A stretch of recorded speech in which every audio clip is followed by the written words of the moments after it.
Googling Carter World Atlas from Microsoft. They're mount caps. They're puffs. It's a game. Remember those funny things about the 90s we all experienced? So weird, yet somehow unforgettable?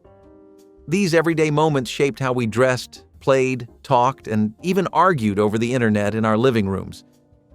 But looking back now, were they just silly trends or part of who we became? Trying to untangle a cassette tape with a pencil was a rite of passage for anyone who had a Walkman in the 1990s. There you were, just vibing out to your favorite mixtape, maybe some Boyz II Men or Alanis Morissette, and suddenly the audio warbles, the tape cuts, and your heart stops. You eject it, and there it is. Your cassette guts spaghettied all over the inside of your player like some kind of plastic horror movie. And what do? You grab the nearest number 2 pencil like a battlefield surgeon and start spinning that reel like your life depends on it. It was not just about fixing the tape. It was about saving your songs, your weekend, and your emotional well-being. Most of the time, it worked. Sometimes it did not. But that sound of the tape winding back in under the low hum of frustration and hope is one of the most iconic noises of the decade. Back then, music was not just something you streamed, it was something you rescued. Blowing into video game cartridges like it was a medical emergency was the 1990s version of tech support. Your game would not load. The screen was just a gray mess. So, you took the cartridge out, squinted into the dark mystery of its copper belly, and gave it the breath of life. One long, dramatic puff of air, like it was a sacred ritual. Then you shoved it back into your Nintendo, a little too hard, like you were showing it who was boss. And maybe it worked. Or maybe it took 10 more tries and some banging on the side of the console like a caveman discovering rage. No one really knew why it worked. We just knew it did. Sort of. Kind of. Sometimes. It was more about hope than science. And whether it was Super Mario or The Legend of Zelda, those few seconds between blowing into the cartridge and the screen lighting up were filled with more tension than most action movies. Welcome to childhood. The struggle was real, and victory had a lot to do with lung capacity. Using America Online dial-up and yelling, "I'm on the internet," was both a technical process and a family-wide announcement. It took 5 full minutes, a solid prayer, and a tolerance for screeching noises that sounded like a fax machine having a meltdown. You could not use the phone during this time. God forbid someone tried to make a call. It was like launching a space shuttle from your living room. Someone always forgot and picked up the phone anyway, and suddenly the internet was gone like a ghost. You would scream from the hallway, "Hang up! I'm online!" as if it was a life or death emergency. Sometimes you would reconnect just to find your chat window gone, your message unsent, your dreams shattered. And yet, every day you went through it all over again like it was completely normal. And once you finally got connected, you had to move fast. Check your email. Maybe download a song, very slowly, and try not to click anything weird, because back then, one wrong click could wreck the whole computer. The worst part? Getting kicked off when your mom picked up the phone to call your aunt. No one respected the internet, because no one really understood it. But you knew one thing. Those moments of digital freedom were precious. You were online, and the whole house had to know. Getting slimed watching Nickelodeon was every kid's weird, messy dream come true. You did not even know what the slime was, or why it was a thing. But you wanted it. You craved it. That green goop was a badge of honor for kids in the 1990s. If you watched You Can't Do That on television or Double Dare, you were just waiting for someone to say the secret word and get absolutely drenched. You imagined yourself on that stage shouting answers while slime poured from the ceiling like a waterfall of joy. Even the smell of it looked weird. Part glue, part alien ooze, part, "Do not eat this under any circumstances." You begged your parents for homemade slime kits, but they never quite got the texture right. It had to be Nickelodeon slime or nothing. Real or not, it felt like the stuff of legends. It was weird. It was gross. It was iconic. The kind of thing that made parents shake their heads and kids scream with joy. You could not buy slime in stores. Not the real kind, not the Nickelodeon kind. But you could dream about getting covered in it, preferably on national television, while answering trivia questions next to a giant foam nose. Childhood in the 1990s was equal parts strange and glorious, and somehow being slimed felt like the peak of success. Fashioning your hair with butterfly clips and frosted tips was not a style choice, it was a personality. Butterfly clips were never symmetrical.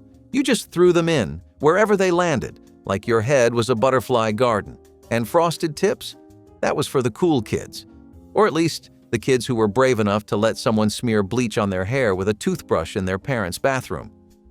You did not care if your scalp burned.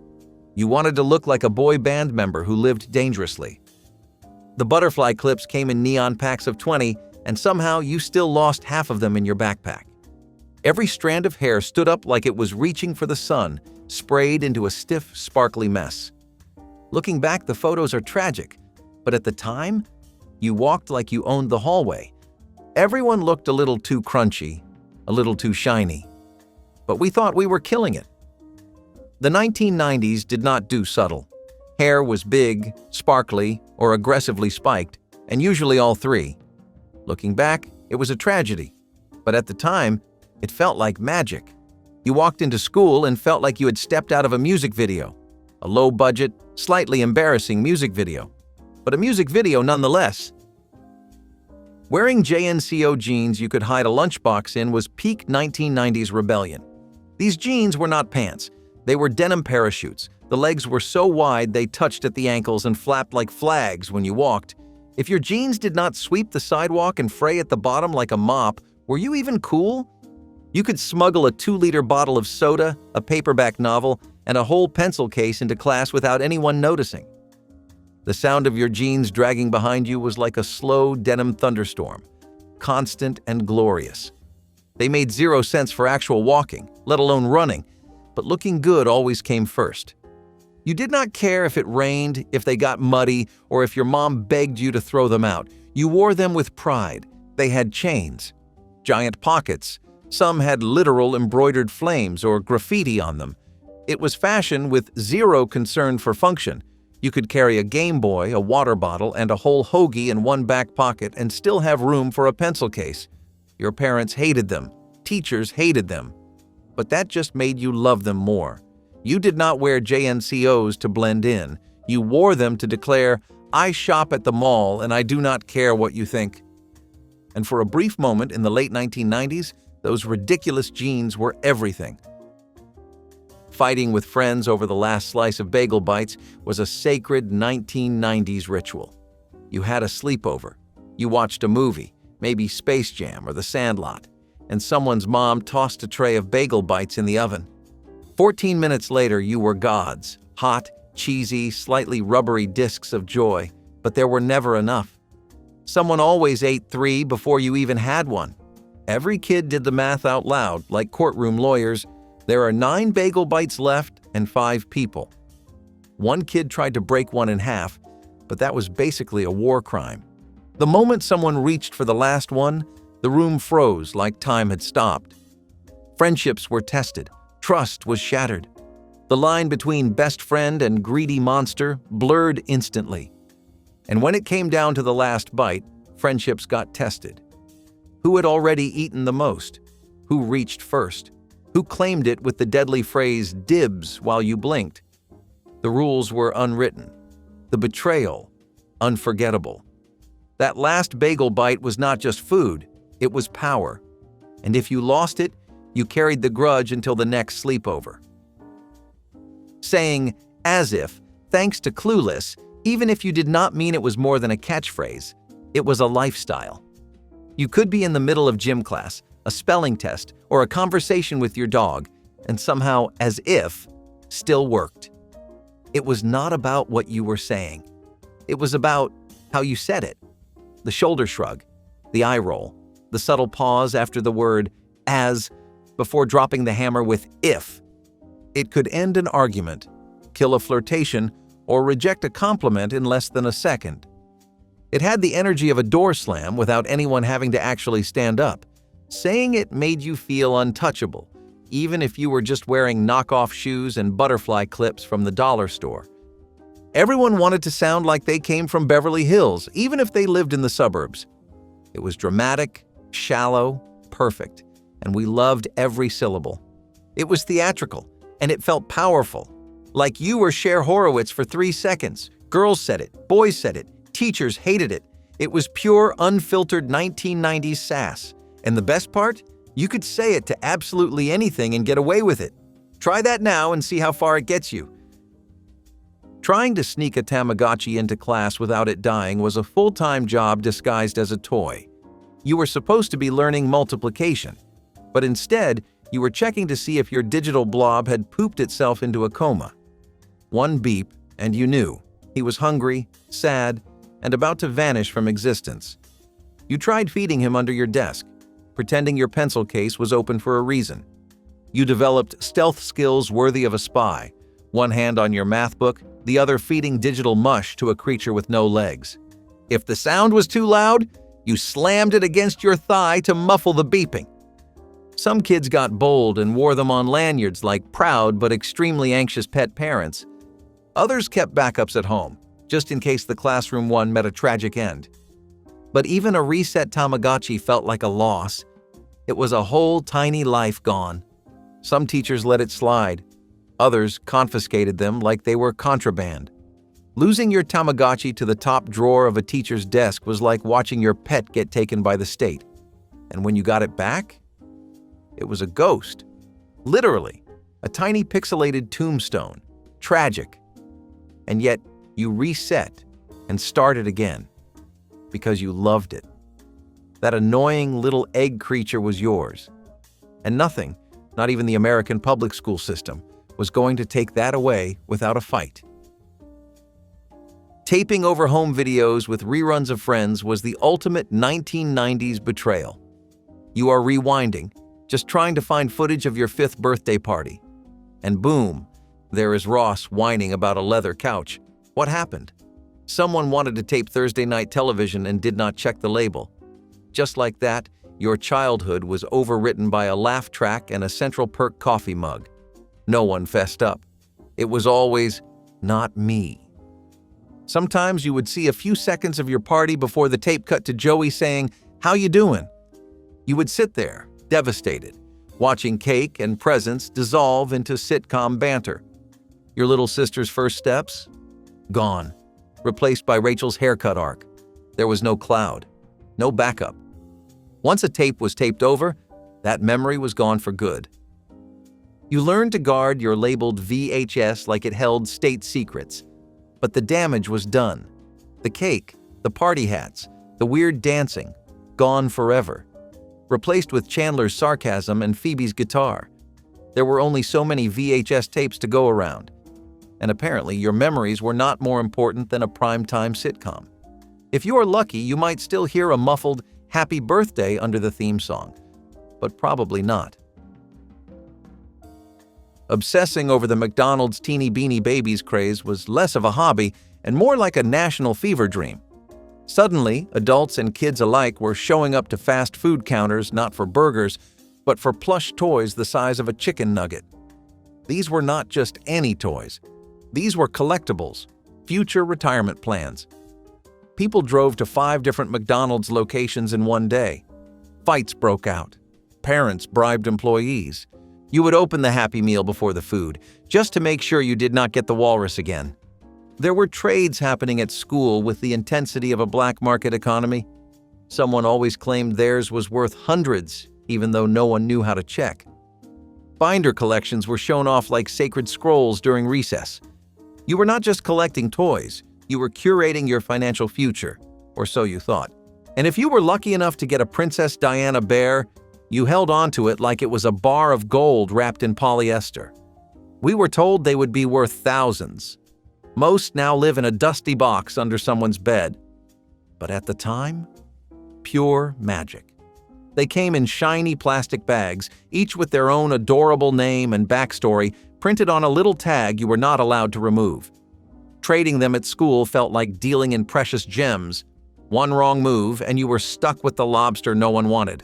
All of this, over toys that came free with a $5 Happy Meal, and we could not get enough. Yelling "Booyah!"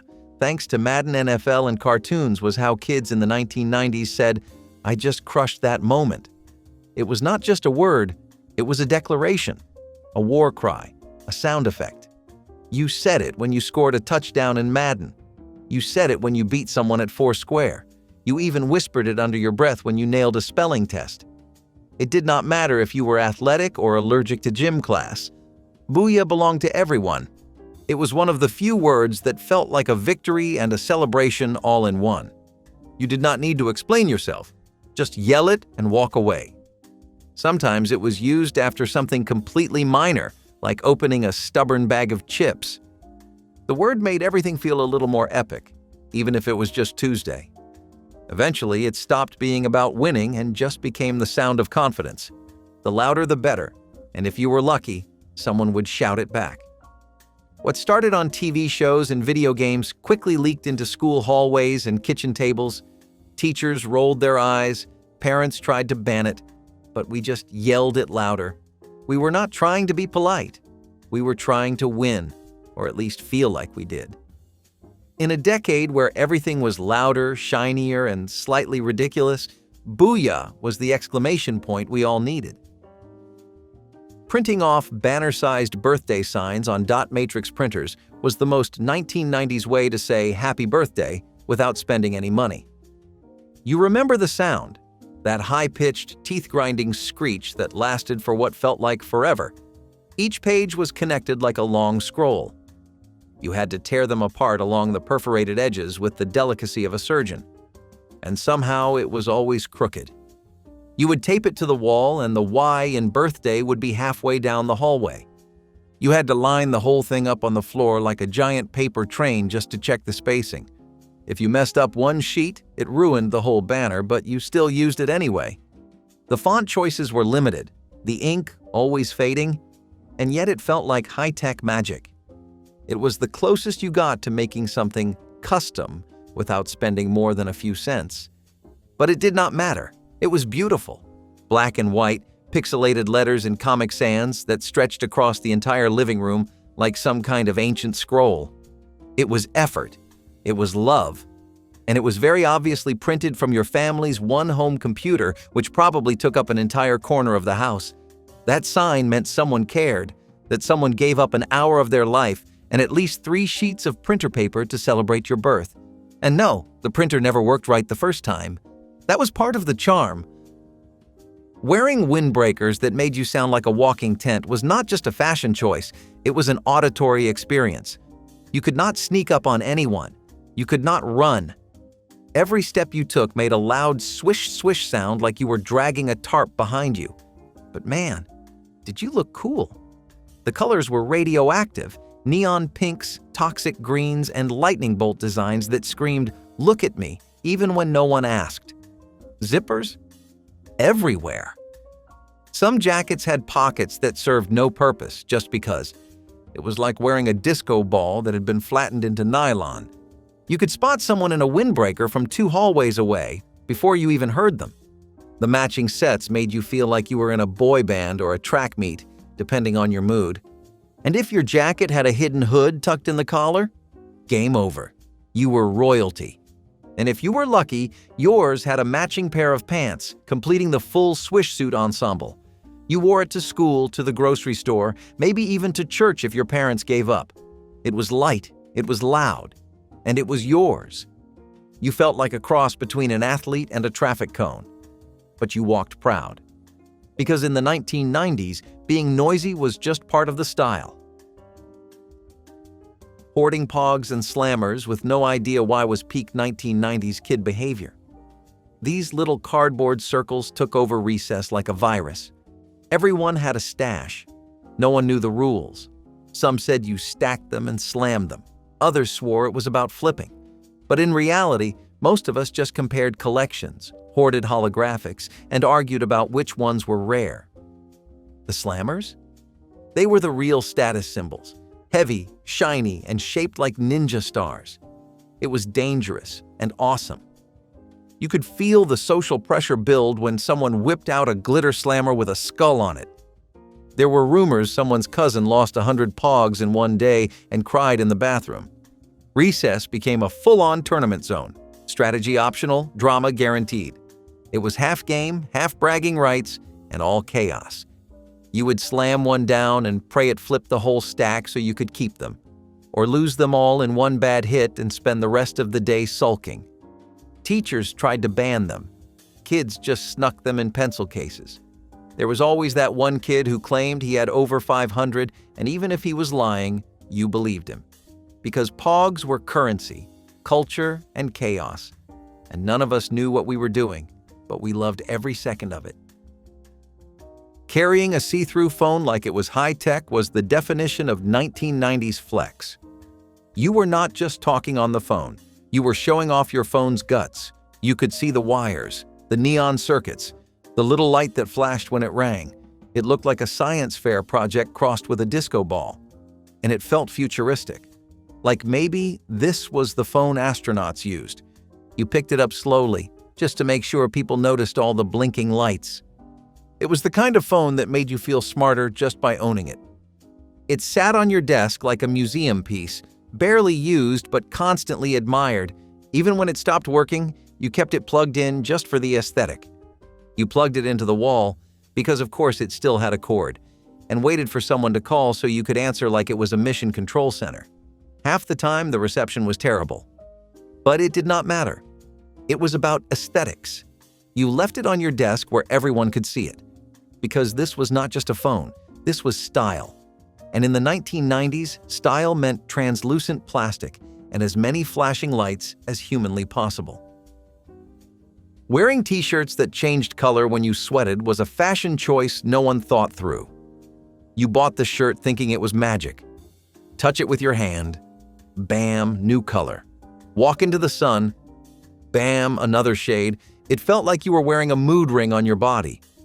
Then came gym class, and that cool t-shirt revealed to everyone in 7th grade exactly where you were sweating. Armpits, lower back, a mysterious patch near your collarbone. Suddenly, your magic shirt became a full-body lie detector test. You tried to play it off like, oh no, I wanted it to be purple there.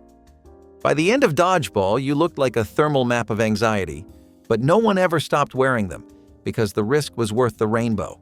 It was humiliating and hilarious. And you still wore it. Because even if you looked like a human heat map, at least you were interesting. The 1990s did not care about being subtle. It cared about being fun. And these shirts? They were fun. Awkward? Yes. But fun. And if you had one, you wore it with pride. Sweat stains and all. Using a disposable camera and not seeing photos for 2 weeks was the ultimate test of delayed gratification. You took a photo. Maybe it was your birthday, your pet doing something weird, or your friend mid-cartwheel. Then you hoped it turned out okay. You finished the roll, dropped it off at the drugstore, waited a week, maybe longer, and when you finally got the prints back, half were blurry. Someone blinked. Someone else was missing half their face. One was just your thumb. But you loved them anyway. You stuck them in an album or taped them to your wall. These were memories, captured in whatever random, imperfect way that little plastic camera allowed. There were no filters, no retakes, just whatever the camera saw in that split second. It made every photo feel like treasure, even the ones that were accidents, maybe especially those.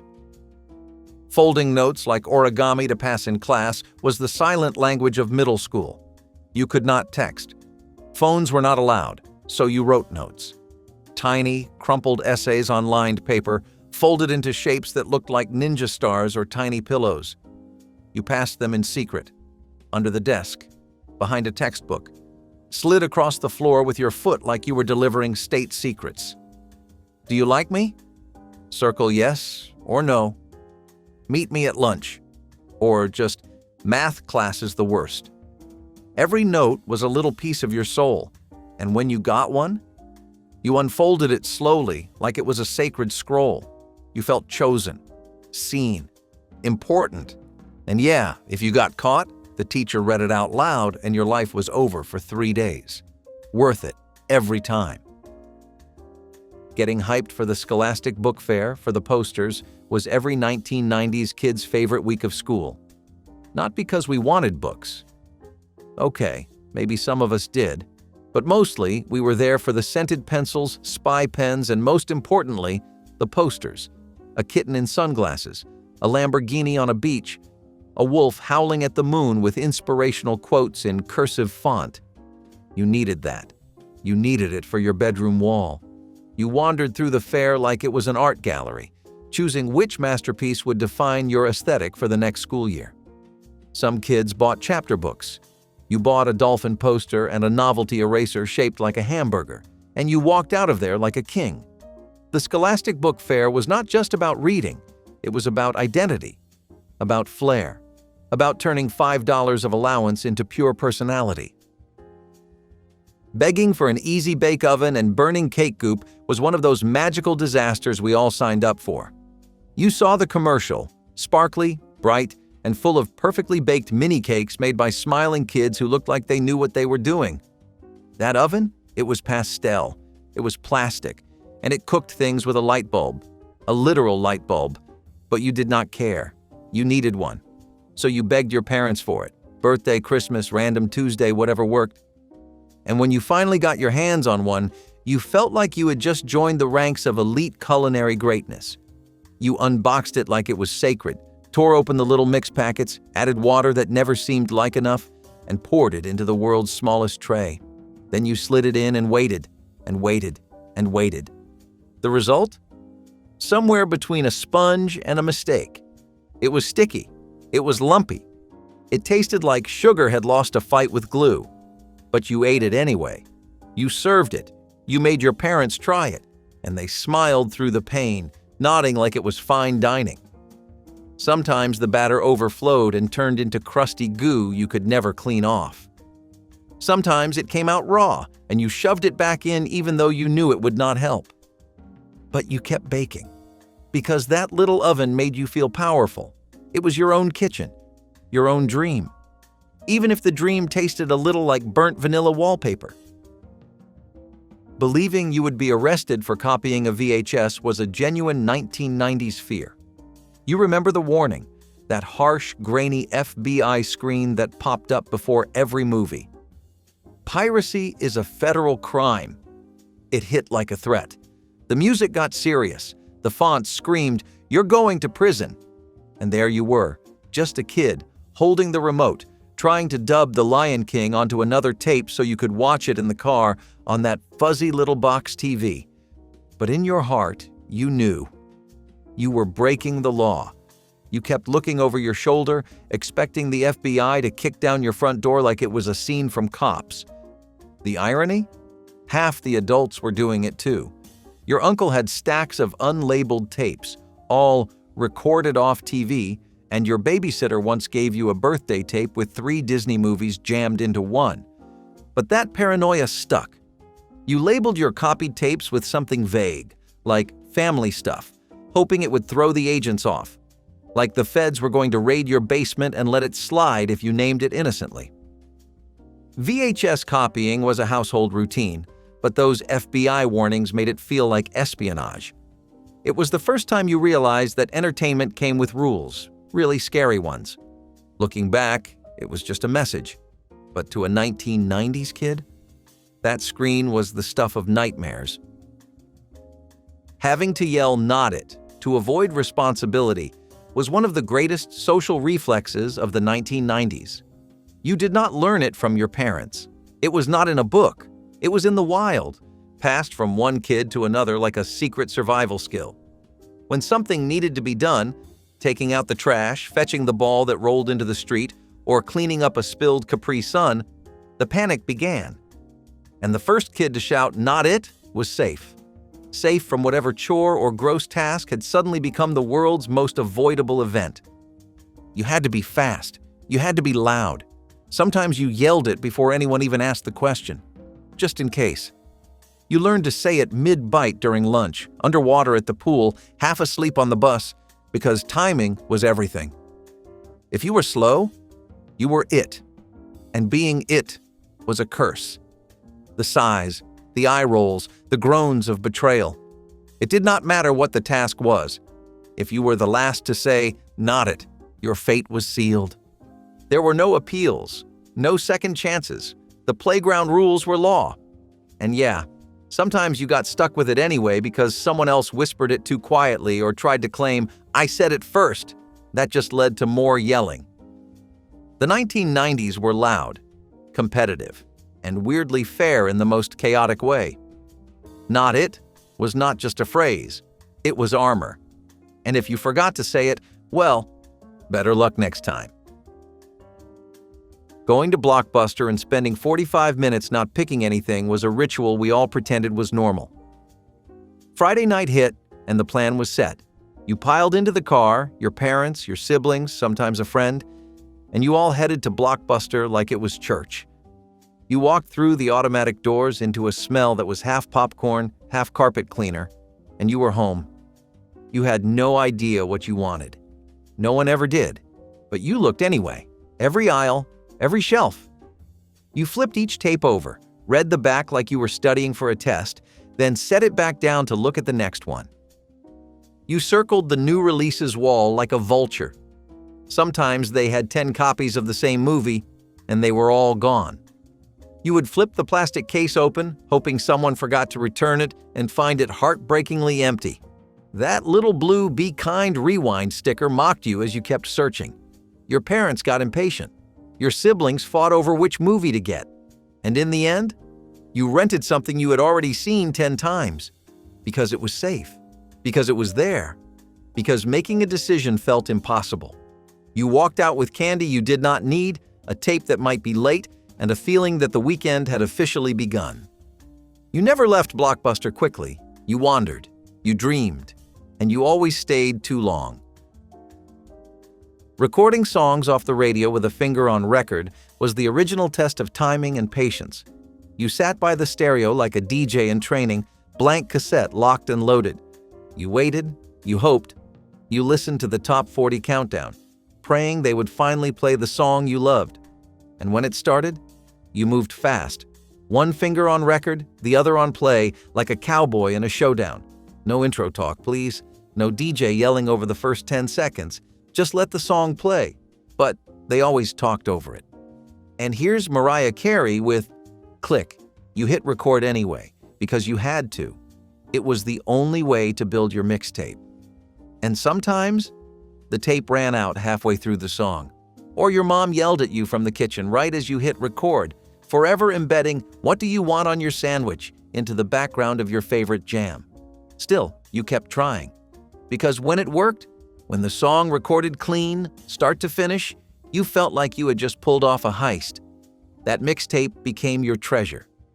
Each song captured with care, arranged with meaning. This was not a playlist. It was a love letter to your taste. And no one could take that from you. Boombox battles turned sidewalks into stages and backpacks into speaker cabinets. In the 1980s, carrying a massive boombox on your shoulder was more than a way to listen to music.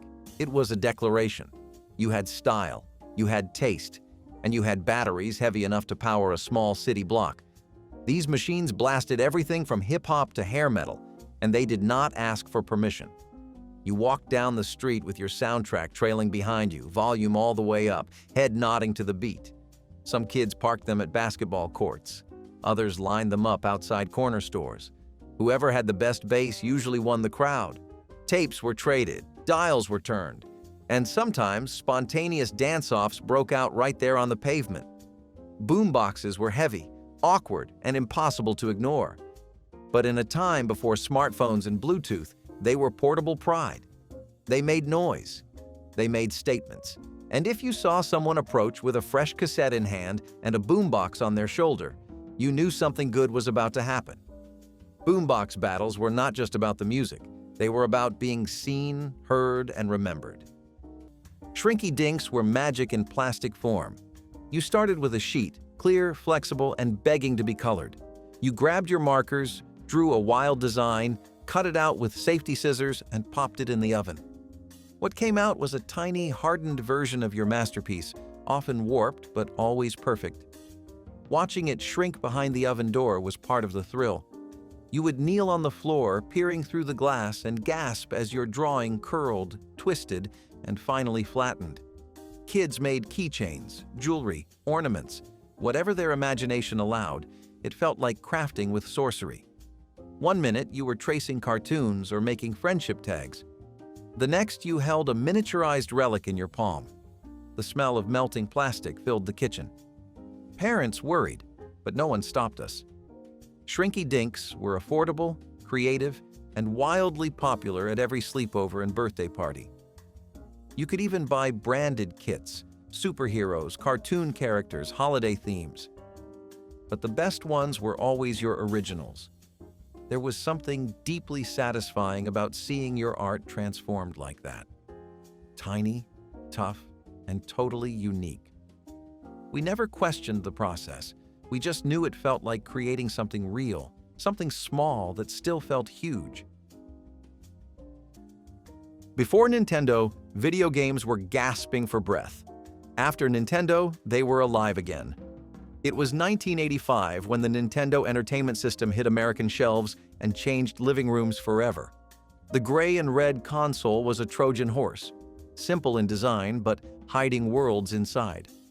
Suddenly, you were not just a kid. You were Mario, leaping through pipes to save the princess. You were Link, braving dungeons for the Triforce. You were part of something massive. Nintendo did not just bring games. It brought heroes. It brought soundtracks you could hum in your sleep and cheat codes whispered like secret spells. The controller became an extension of your hand. Blowing into cartridges felt like a ritual, and beating a level felt like beating life itself. For many, Nintendo was not a toy.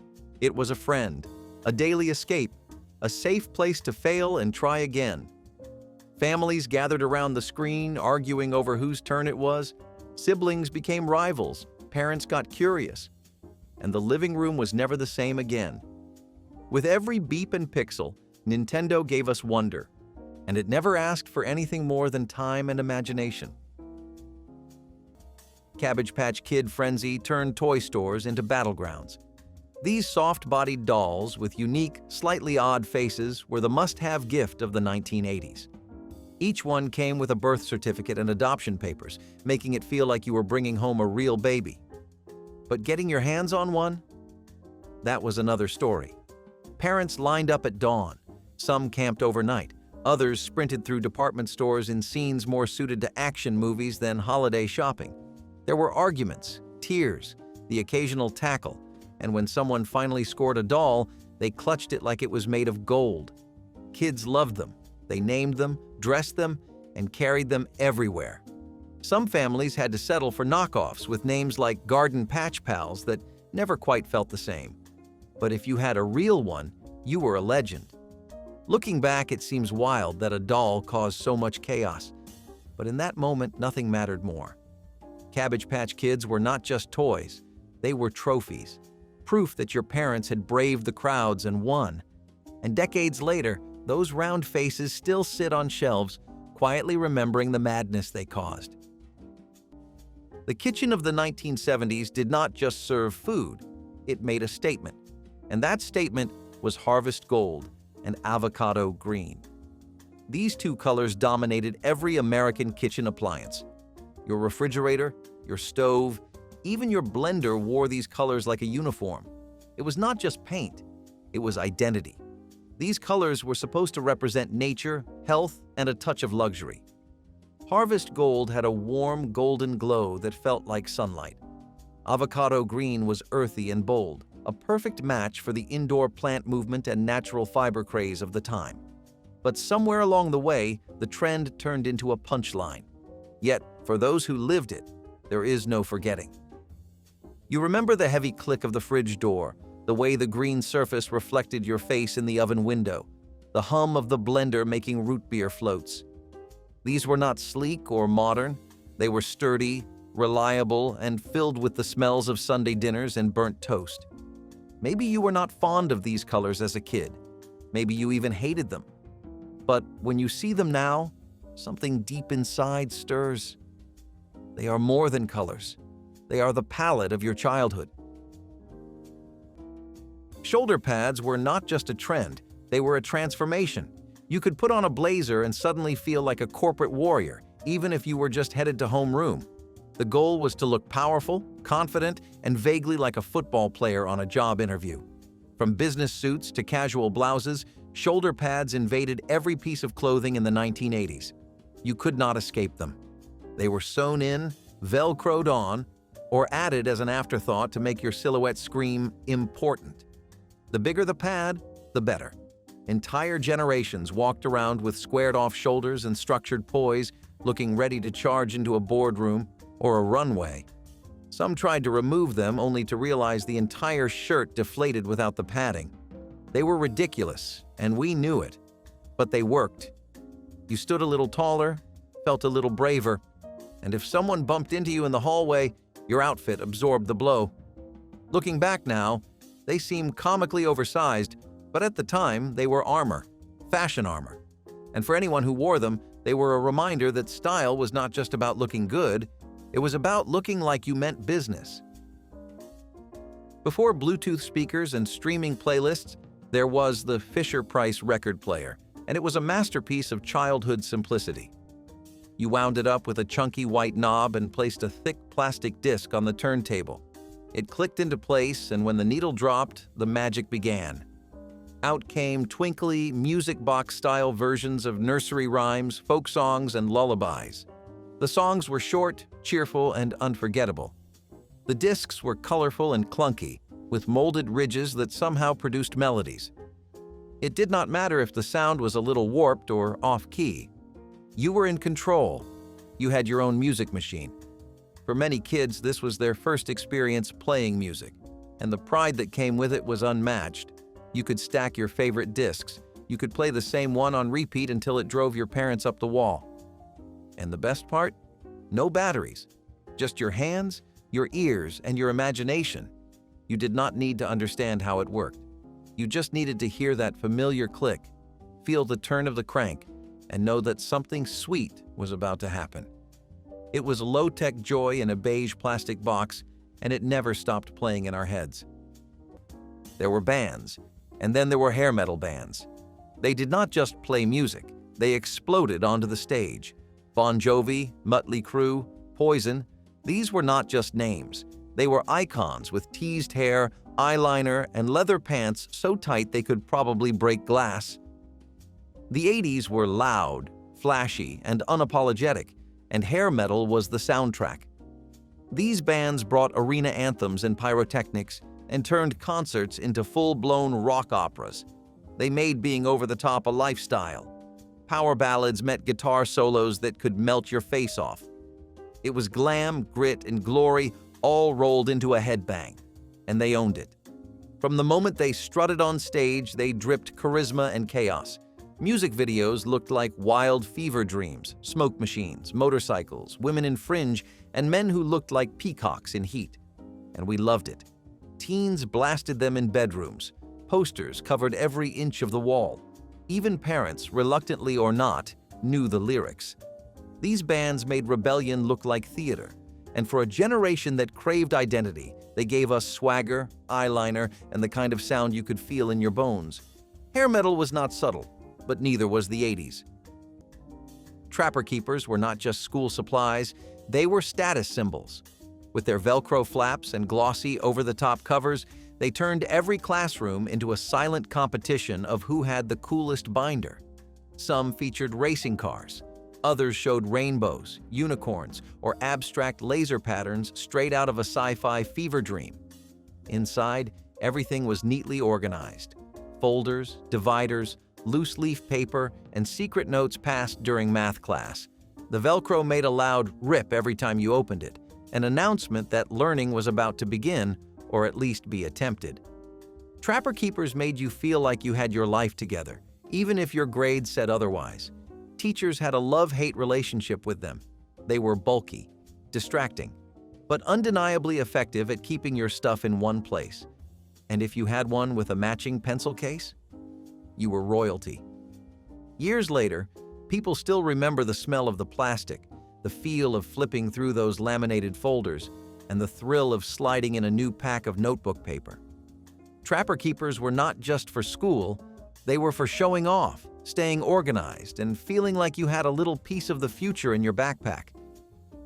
Before the sleek inline skates of the 1990s, there were the clunky, lovable roller skates with metal wheels. They strapped over your shoes with thick leather buckles and screeched across every surface like they were mad at the floor. If you skated indoors, you sounded like a marching band. If you braved the sidewalk, every crack was a threat. But none of that mattered. Because once you got going, it was freedom. You were flying, wobbling, yes, but flying. These skates had no padding, no ankle support, and no mercy. But they came with memories, rolling through driveways, circling the garage, racing your siblings until someone wiped out. You remember the sound they made on concrete, the clatter as you tried to stop, the feeling of falling and getting back up anyway. Roller discos made them iconic. Kids and teens glided under colored lights, surrounded by Bee Gees and Donna Summer, feeling cooler than they ever had. You might have never mastered the spin. You probably fell more than you want to admit. But those skates, those metal-wheeled monstrosities, were the soundtrack to a whole chapter of growing up. They were heavy, loud, and impossible to forget. Madonna was not just a pop star, she was a cultural earthquake in stilettos. With every music video, every outfit, every defiant stare into the camera, she redefined what it meant to be a woman on stage. Like a Virgin was not just a song, it was a dare, a challenge to tradition, a celebration of contradiction. She was innocence and provocation, lace gloves and rosaries, punk attitude and disco flair. No one looked like her. No one acted like her. And that was the point. In a world trying to box in femininity, Madonna kicked the walls down in heels. She made fashion dangerous again. Layered bracelets, teased hair, oversized crucifixes. Suddenly, teen girls everywhere were dressing like her, talking like her, being her. Her fashion was not an accessory to her music. It was the message: be bold, be loud, be unapologetically you. She did not just influence trends, she created blueprints. And behind the sequins and fishnets was something deeper. The idea that pop could be powerful, that glam could be gritty, and that no one had to ask permission to be seen. Madonna turned rebellion into runway. She gave attitude a soundtrack. And for anyone growing up in the 80s, she was proof that being different could make you unforgettable. Television antenna adjustments were part of the evening routine, just like brushing your teeth or fighting over the remote. Before streaming, before digital signals, there were rabbit ears, two shiny rods that stood on top of the television like alien feelers. Getting a clear picture meant twisting them in random directions, adjusting one while the other stayed stubbornly out of reach. Sometimes you needed to stand on one foot. Sometimes the only way to get the signal was to hold the antenna yourself and stay there, frozen, arm extended, human satellite. Someone from the couch would yell, "Right there! Do not move!" And you would stay stuck in position, sacrificing comfort for clarity. Foil was added for better reception. Coat hangers became tools of innovation. And if the weather was bad, good luck. The static would return like an uninvited guest. It was frustrating, yes, but it was also communal. Families worked together to solve the mystery of the fuzzy screen. You cheered when the picture came in. You groaned when it disappeared mid-show. Antenna adjustments were the dance of analog television. Awkward, unpredictable, and always a little magical when they actually worked. Long before music was digital, it spun on plastic. Record players with built-in speakers were the backbone of every teenager's room and every family living room. They were bulky, boxy, and usually brown or beige.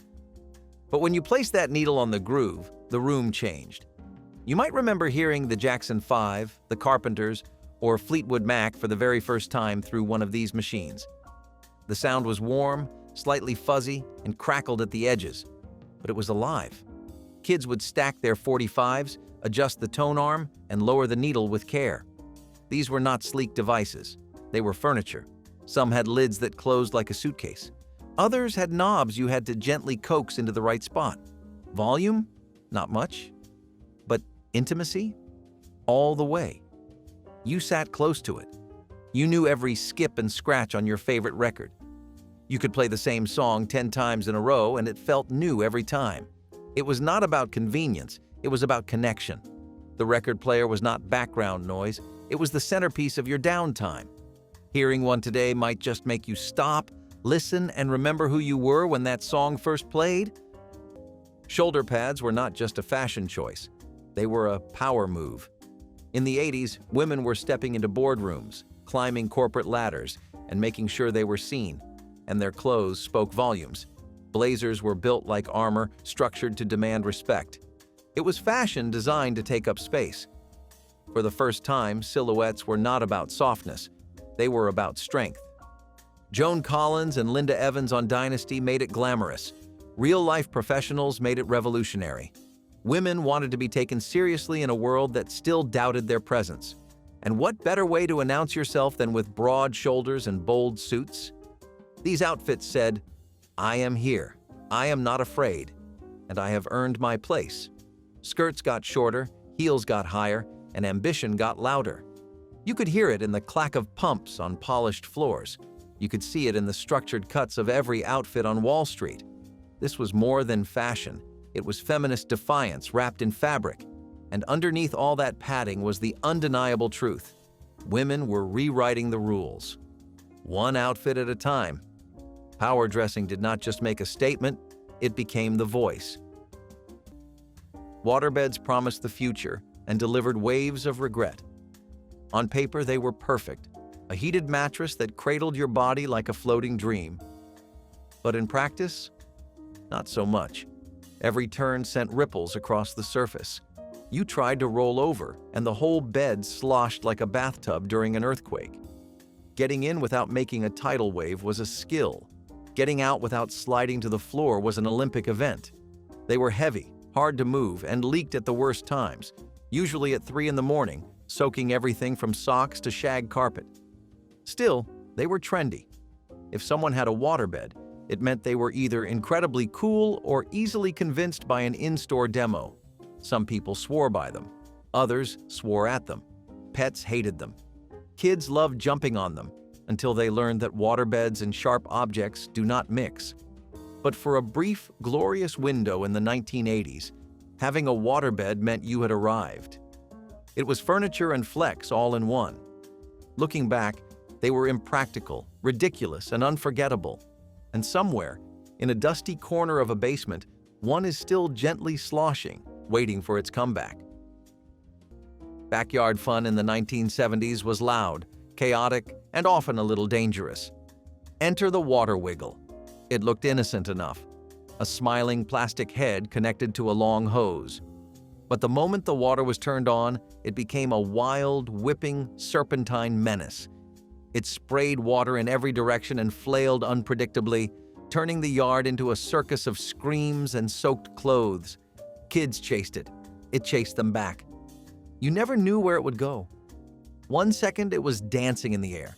The next it was smacking you in the shins. It had one job: to create watery mayhem, and it was great at it. Parents watched from porches, laughing or nervously sipping iced tea. Some turned the pressure down. Others cranked it up. Either way, you ended up drenched. There were no safety labels or slow modes, just you, the hose, and the wiggling chaos that could knock over toddlers and send dogs running. It was thrilling. It was unpredictable.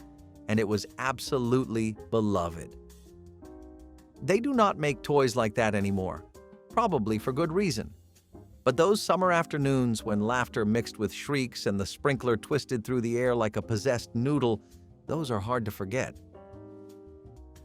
They were not just dolls, they were your children, adopted, named, cared for like living, breathing extensions of your heart. Cabbage Patch Kids exploded into American homes like nothing else before them. Chubby cheeks, yarn hair, signed bottoms, they were adorable and slightly strange. But they were yours. No two were the same. That was the magic. It felt personal, like fate. Parents fought in department stores to get them. Shelves emptied in seconds. News clips showed grown adults wrestling over plush plastic babies. It was not just a toy. It was a phenomenon. And it swept through the country like a fever dream. Kids brought them everywhere. to school, to bed, to dinner. They came with birth certificates and backstories, turning playtime into family drama. In an age of make-believe, these dolls made things feel real. The craze might sound ridiculous today, but in the moment, it was everything. A doll you had to adopt? That was not just marketing, it was genius. It made you feel responsible, important, part of something.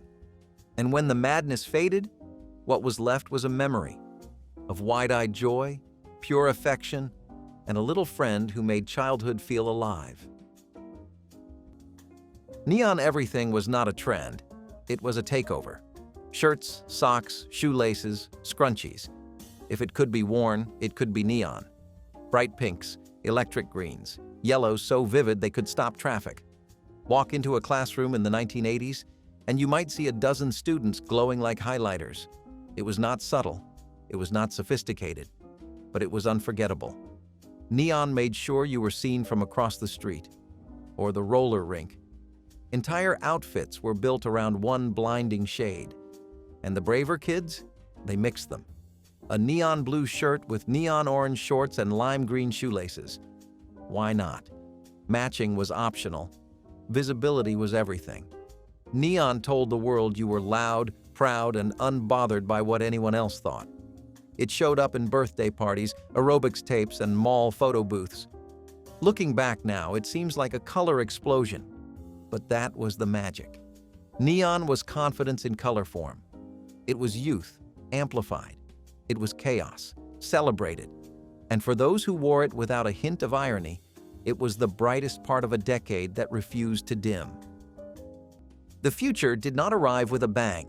It arrived in a beige plastic box that hummed quietly on a desk in the corner of your house. The Commodore 64, the Apple Macintosh. These were not just machines. They were portals into something entirely new. You typed, and the screen listened. You clicked, and doors opened. At first, it was simple. Word processors, floppy disks, a little green cursor blinking like it had a secret. But quickly, it became more. Games, learning, possibility. For kids, it was a playground. For parents, a tool. For dreamers, a revolution. It changed homework. It changed jobs. It changed you. That blinking cursor? It whispered that anything was possible. Families gathered around, just trying to figure it out together. The sound of a printer was like the future on paper. And the internet? Still a myth, still a whisper. But you felt it coming. With every boot-up chime, every pixelated game, every painstaking keystroke, you were stepping into a new world. Personal computers did not just change technology. They changed lives. And for the first time ever, the future was not in a sci-fi movie. It was sitting on your desk. The big wheel tricycle was not quiet. It was not smooth. It did not have gears or brakes or padding, but in the 1970s, it was everything. Made of hard plastic, it sat low to the ground with a giant front wheel and two tiny ones in back. It made you feel fast, cool, and slightly invincible. The handlebars squeaked. The wheels clicked. Every turn was a drift. Every ride was a race. You could spin out on the sidewalk like a stunt driver. You could chase your friends down the block, legs pumping wildly, plastic wheels screaming in protest. The seat usually wobbled. The stickers peeled off after a week. But none of that mattered. The big wheel was freedom. It did not look like a tricycle. It looked like something better, sleeker, edgier. You did not just ride it. You rode into battle, or the corner store, or the backyard dirt track you called the racetrack. It scuffed your shoes. It burned holes in your knees. But you loved it. There was something about sitting that low, hearing the thunder of your wheels and feeling like you could outrun the whole neighborhood. For a generation of kids, it was not just a toy, it was a throne. Acid-wash jeans were loud before you even opened your mouth. With their blotchy patterns and faded splotches, they looked like someone had taken a bleach bottle to denim, and somehow, that became cool. These jeans were rebellious, messy, and unmistakably 1980s. Everyone had a pair. Some wore them tight-rolled at the ankle, others let them drape over high-top sneakers. Acid wash showed up in jackets, skirts, and full matching sets that turned entire outfits into walking eye strain. You could not blend in wearing acid wash. You stood out, and that was the point. It was denim with attitude. Rough, bold, a little chaotic. Parents hated it. Teachers rolled their eyes. But teens embraced the weirdness. It felt edgy, like you were wearing the uniform of a generation that refused to dress quietly. Old photographs now show groups of kids lined up in front of lockers, each one looking like they had just emerged from a bleach accident and loving it. Acid wash was not timeless, it was not flattering, but it was unforgettable. And in a decade known for excess, it fit right in. Even now, pulling on an old pair brings back the noise, the neon, and the thrill of breaking the fashion rules. If this made you smile, tell us your favorite memory, tap like and subscribe for more 90s throwbacks.